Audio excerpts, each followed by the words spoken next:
Hey, it's great to be with you again today. I'm going to make a confession. Sometimes I whine. Do you? Right? I had to go to a meeting today, a pastoral meeting with other pastors at a church, and it was mandated. It's part of me being a pastor. It's a yearly meeting, and I'm going to confess to you. I was not all that joyful as I drove to the meeting. I have a lot of things to do. I have an agenda to keep. I've got people to see. I've got to do stuff around the house. It's Saturday. I got to do the wash, right? We got to grocery shop. There's things that we got to do. And so as I'm driving, I'm like, God, man, I really don't feel like coming here today. And so my attitude was less than stellar. And I get in there, and our district superintendent was there, and she is an awesome woman. She's amazing in her faith. And one of the things that she said as we were getting ready to break up into some groups is she said, you know, I realize that you all have to be here today. And I realize that some of you may not exactly be happy to be here. But in the New Testament, Paul says, do everything as if you were doing it for the Lord.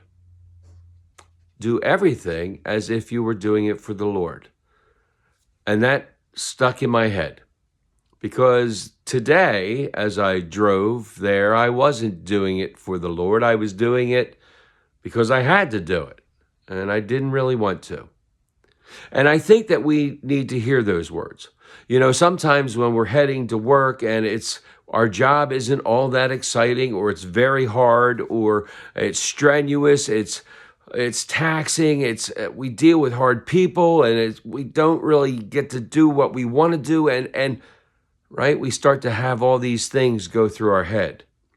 But if we start to do things as if we are doing them for God, not because we have to do them, but because we love God and we want to be in his presence. We want to build that relationship. We want to love others because God says, love me with all your heart, soul, mind, and strength, and love your neighbor as you love yourself. And so if we're doing those things, if we are loving our situation and loving the position we're in and the job we're doing, and we're doing it for God, it changes how we approach things. It changes how we treat others. It changes how we do our job. So as we go through our lives, may we remember that we are to do things because, well, God calls us to do things, right? And because of that, we should do it as if we're doing it for him, not because we have to. May God continue to pour out his grace, mercy, and blessings on each and every one of us until we get to meet again. Amen. Amen.